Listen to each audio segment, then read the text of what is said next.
Monsters ने दुनिया में घुसपैठ की और सब कुछ धीरे धीरे डिस्पेयर में डूबने लगा। लोगों ने अपनी आखिरी सांस तक लड़ाई लड़ी ताकि वो जगह बचा सके जिसे वो अपना घर कहते थे। उन्हीं बहादुरों में एक था इस कहानी का प्रोटैगनिस्ट कार्सिलियन लिएंडियन, जिसने इस खतरे से उतनी ही बेरहमी से लड़ाई की। सालों तक वो अनगिनत मॉन्स्टर्स से लड़ता रहा, सिर्फ एक ब्लेड के सहारे, और दिल में डर का नामो निशान नहीं था।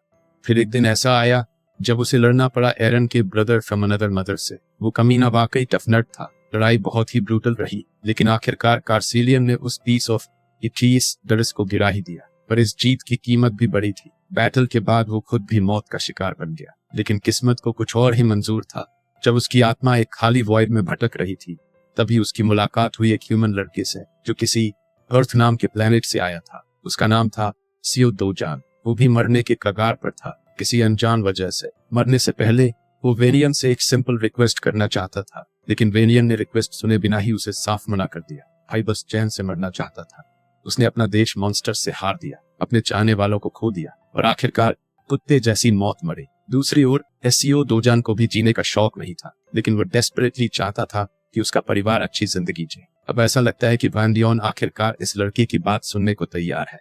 जैसे ही वो राजी हुआ, लड़का ऐसे खुश हुआ जैसे कोई बच्चा कैंडी स्टोर में घुस गया हो। उसने हिम्मत जुटाकर कहा, बस चाहता हूं मेरा परिवार पीसफुली जी पाए। और इस तरह कार्सिलियन ने उसकी रिक्वेस्ट ग्लैडली एक्सेप्ट कर ली। उसका नया मिशन था उस परिवार की प्रोटेक्शन, और वो पहुंच गया अर्थ पर एसियो दोजान की टीनेज बॉडी में।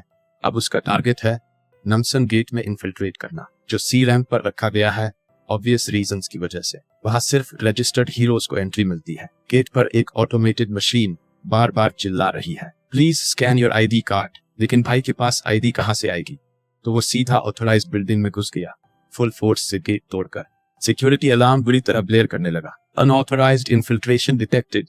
अंदर पहुंचकर वो आराम से घूमने लगा, मॉन्स्टर ढूंढने के मूड में। तभी उसका सामना हुआ एक हीरोज की पार्टी से। वो लोग ऑफिशियली लाइसेंस्ड थे और ऑथोराइज्ड एंट्री के साथ आए थे। उन्होंने उसे देखा और सोचा शायद कोई लॉस्ट बंदा है, तो पोलाइटली रास्ता दिखाने की ऑफर दी। क्योंकि वो खुद भी बाहर की ओर जा रहे थे, उन्होंने सोचा उसे साथ ही ले चलते हैं। लेकिन दोजान एकदम चुप रहा। वाइब ही अजीब सी थी। वो कैजुअल कपड़े पहने था, बिल्कुल हीरो जैसा नहीं लग रहा था। हाँ, आजकल पोर्टर्स जरूर कैजुअली कपड़े पहनते हैं, लेकिन भाई का आउटफिट तो हद से ज्यादा सिंपल था। और उस बैग में क्या था, ये भी सवाल बना रहा। उन्हें शक था कि शायद ये कोई क्लूलेस पोर्टर है जिसे उसकी पार्टी ने छोड़ दिया। फिर भी कुछ ठीक नहीं लग रहा था। आखिरकार दोजान बोलता है, वो जानता है कि लोग उसके प्रेजेंस को सस्पिशियस मान रहे हैं, लेकिन वो खुद आया है बिना किसी हीरो पार्टी के। ये सुनकर पार्टी का एक मेंबर गहरी सांस लेता है और समझ जाता है कि मामला क्या है।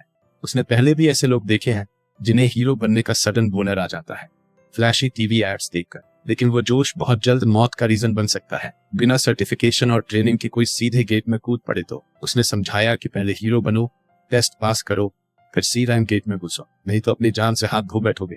पर हमारे बॉय दोजान ने उसका फ्री एडवाइस सुनने के बाद बहुत साफ कह दिया, मुझे किसी की मौका जरूरत नहीं। हीरो टीम का क्रू चौंक गया कि ये बच्चा इतनी कोल्ड टोन में क्लैप बैक कैसे कर गया। वो लोग तो बस हेल्प करना चाह रहे थे। थोड़ा गुस्सा आया, लेकिन उनका लीडर बोला, लेट इट गो भाई, नहीं चाहिए तो रहने दो। लीडर ने कहा, जब ये गेट्स की रियलिटी समझेगा तब खुद सीख जाएगा कि वाइज टॉक को इग्नोर करना कितना डेंजरस होता है। क्योंकि गेट वो टीवी शो नहीं है जहां हीरो बनना क्राइस्ट का सेकंड कमिंग लगे। और फिर वो पल आया जब दोजान के सामने एक जायंट ट्रोल खड़ा हो गया, ready to eat him alive. Monster ने एक जोरदार हमला किया, लेकिन टारगेट मिस करके जमीन पर मार दी। भाई इतनी तेजी से हिला कि ट्रोल को समझ ही नहीं आया कि हुआ क्या। फिर उसने अपना फिस्ट कसकर एक ऐसा पंच मारा जिससे ऑर्क का चेहरा सीधा उड़ गया। सीन कुछ ऐसा था जैसे वन पंच मैन या ओमनी मैन किसी किलिंग स्प्री पर हो। अब जबकि मॉन्स्टर का काम तमाम हो गया, टाइम आ गया है मेन चीज का, लूटिंग बेबी। सबसे पहले उसने उस तलवार को उठाया जो वो कमीना लेकर घूम रहा था। फिर उसी सोर्ड से मॉन्स्टर की बॉडी को चीरकर एक शाइनी जेम स्टोन निकाली। ये एक लो ग्रेड मैजिक स्टोन थी, इतनी बेकार कि दोजान ने अपनी पास्ट लाइफ में कभी इसे हाथ तक नहीं लगाया। लेकिन इस समय वो कंगाल है तो मजबूरी है। तभी अचानक कई और मॉन्स्टर्स वहां आ धमकते हैं, अपने मरे हुए दोस्त को देखकर बुरी तरह भड़के हुए।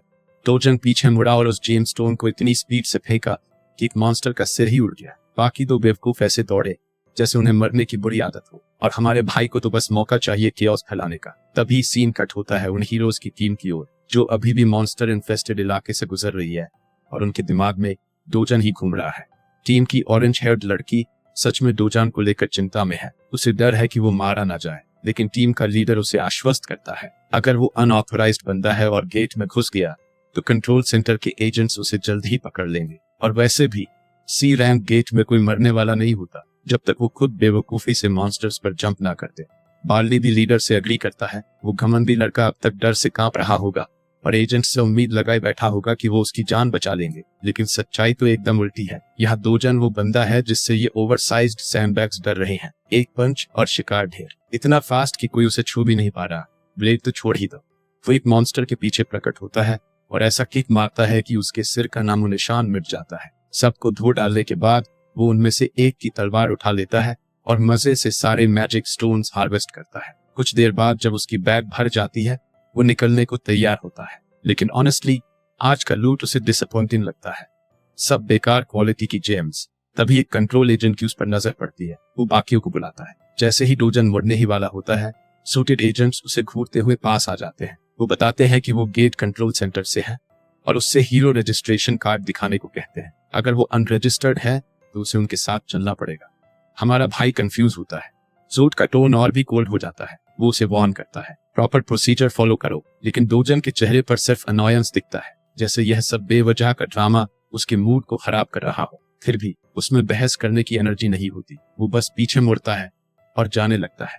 अब बात जब वर्ड से नहीं बनी तो सूट्स उसे धमकाते हैं। अगर कोऑपरेट नहीं किया तो हैंडकफ्स लगाएंगे और जरूरत पड़ी तो फोर्स भी यूज होगा। उनमें से एक इम्पेशेंट एजेंट डोजान का हाथ पकड़ता है और इंजरी की धमकी देता है। अगर तुमने रेजिस्टेंस किया तो सब जिम्मेदारी तुम्हारी होगी। लेकिन भाई अब तंग आ चुका है।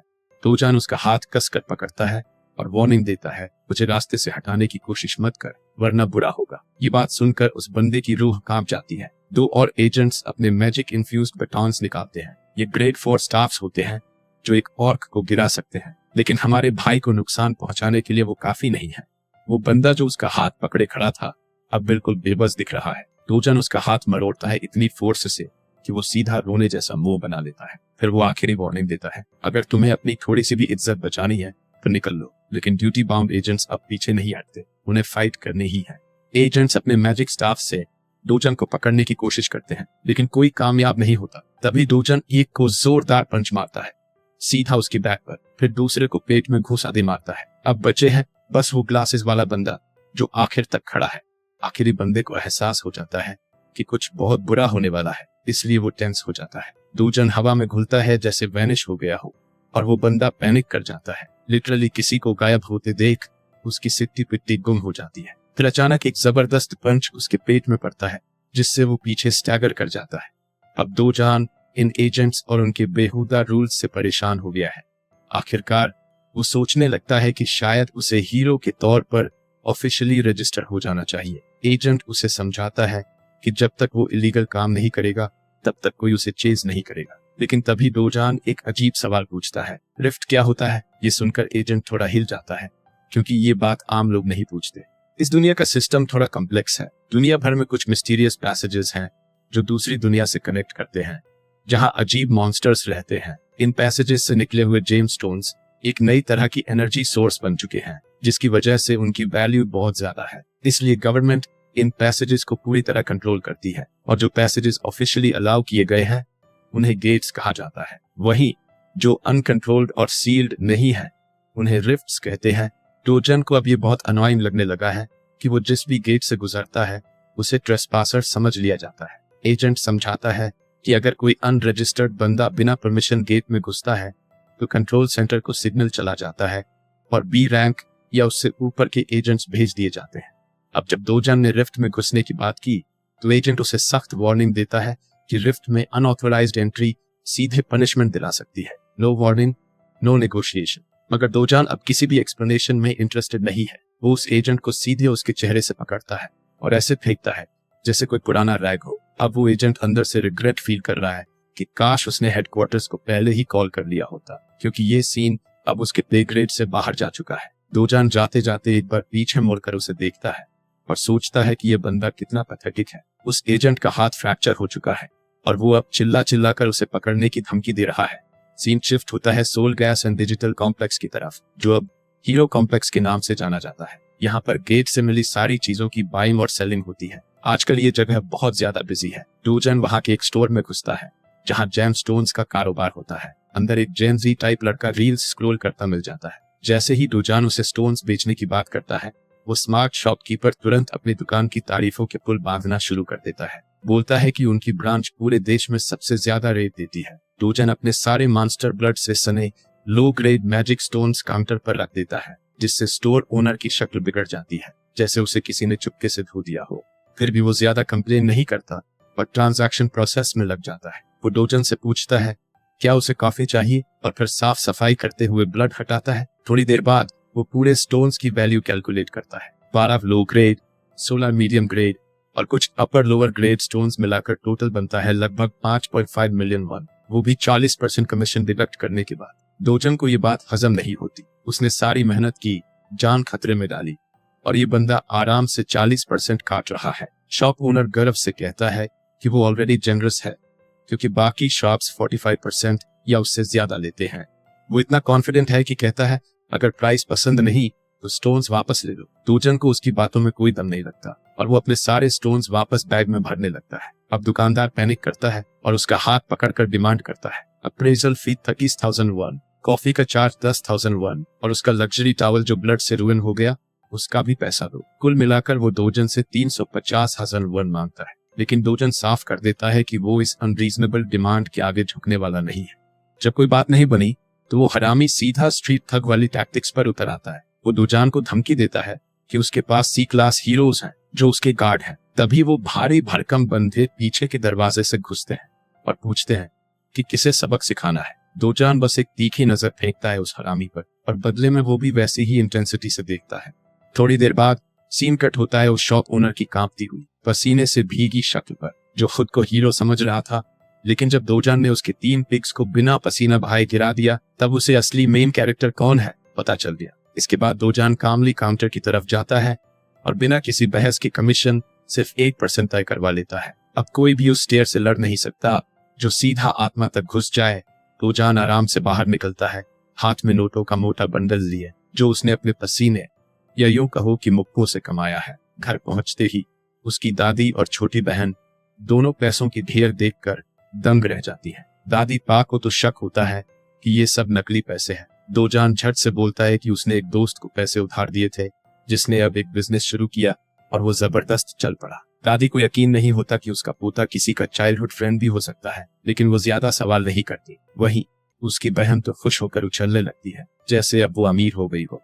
उसकी प्यारी बहन की खुशी देखकर डोजान को एहसास होता है कि वो वाकई प्रोग्रेस कर रहा है। उसे याद आता है उस लड़के की आखिरी ख्वाहिश जिसके शरीर में अब वो जी रहा है। उसका आखिरी सपना था कि उसकी दादी और हाफ सिस्टर यूनयोंग एक सेफ और खुशहाल जिंदगी जिए। उस लड़के की आत्मा गायब हो चुकी थी और डोजन को मौका भी नहीं मिला था कुछ कहने का। जब उसने होश संभाला तब तक वो एसईओ डोजन बन चुका था। अब उसका मिशन साफ है, इस छोटी फैमिली को सिक्योर और खुश रखना। इसके लिए वो कोरिया का सबसे सुरक्षित घर खरीदना चाहता है जिसकी कीमत है 110 बिलियन वॉन।